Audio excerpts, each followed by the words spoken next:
Thank you very much. Good evening, everyone.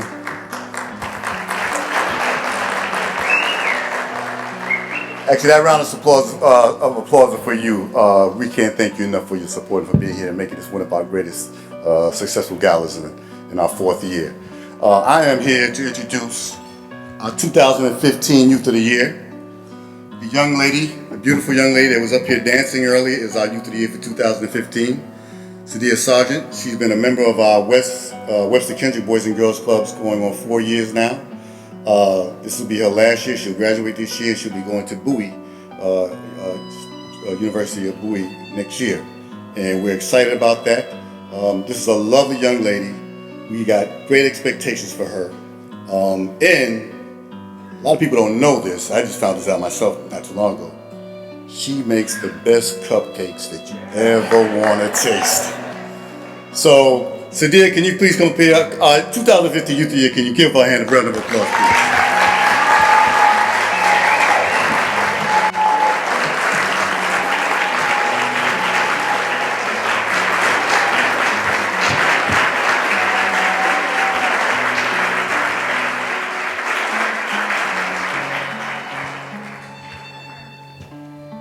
Good evening, everybody. I would first like to just thank you for all coming out tonight and supporting me. We've all gone through our struggles in life, and for me to get this far is such a great accomplishment for me. And I would just love to encourage everybody else to keep going in life, because this is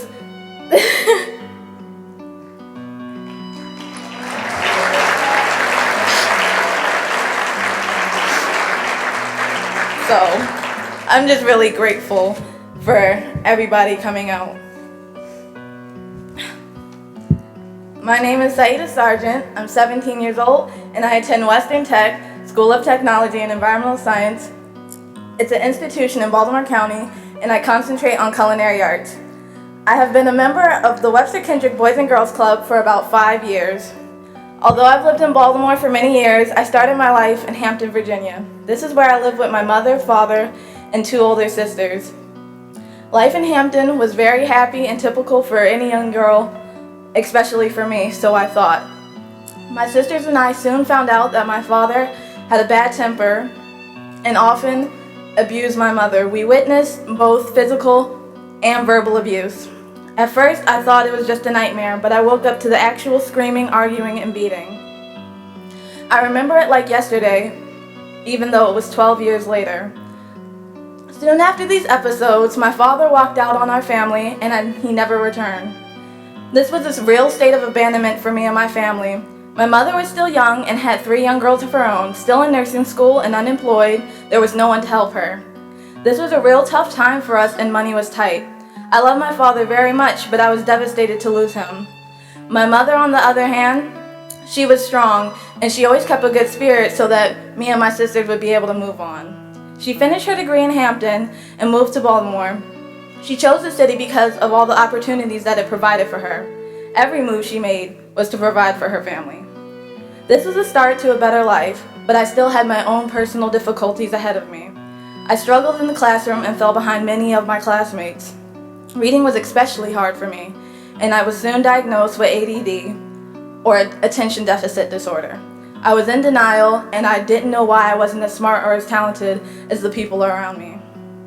I started to fall into depression and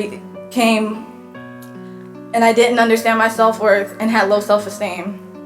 Once again, my mother sprung into action and worked with the school to develop an individual education program for me, or an IEP. Although I started doing better in school, I still needed an escape because of all the emotional tolls that I had on my life.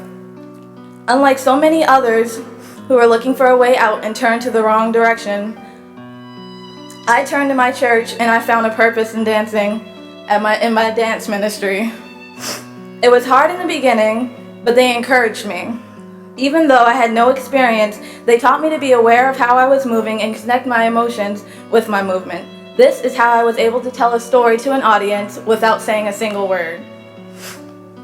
With each practice that I attended, I found confidence and even a calling. Dancing helped me to improve my concentration and listening skills. It lessened anxiety and brought joy to my life. I soon became a more successful student than I had ever been. At this time, I also became deeply involved in the Boys and Girls Club. Here I was surrounded by uplifting and positive mentors. I was encouraged to develop and exercise my skills, but also share them with the youth around me. Today, I teach at the Arlington Boys and Girls Club.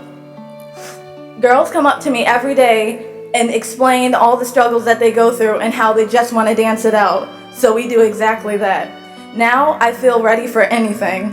Thanks to the Boys and Girls Club, I have been given many opportunities and they have seen such a bright future in me. I have been given the opportunity to dance at the Raven Stadium and the Kennedy Center of Performing Arts in Washington, D.C.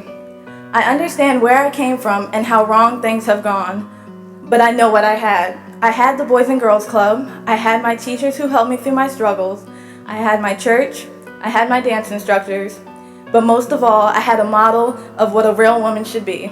I had my mother. She had her own tough times, but she always saw me through mine. Many other kids my age have ended up pregnant, addicted to drugs, or have simply given up. Thanks to the organization, the Boys and Girls Club, and the inspiring people around me, I can see my future brighter than ever. I would love to give to someone what so many have given to me. Thank you.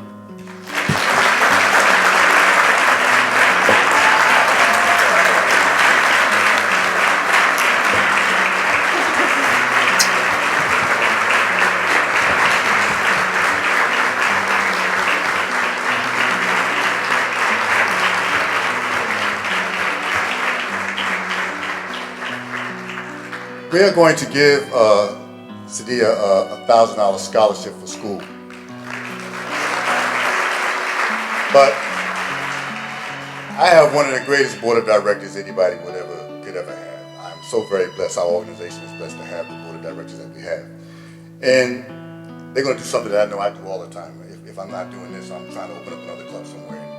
Anyway, I'm going to challenge our board to join me and come up with another $2,500 for Saidah. So we'll talk about that at our next board meeting, but right now you got $1,000, but we're going to try to come up with another $2,500, and it's going to happen because the board will make sure it happens. All right, Colin?